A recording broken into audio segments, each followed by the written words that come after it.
This video tutorial I will cover getDisplayName method of ZoneId class.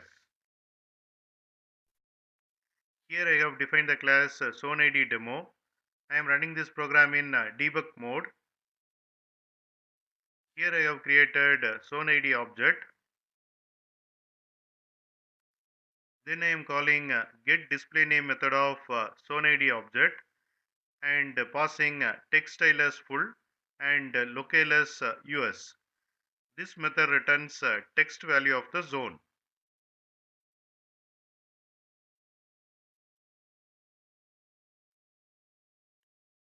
Here I am calling getDisplayName method and passing text style as short and locale as US.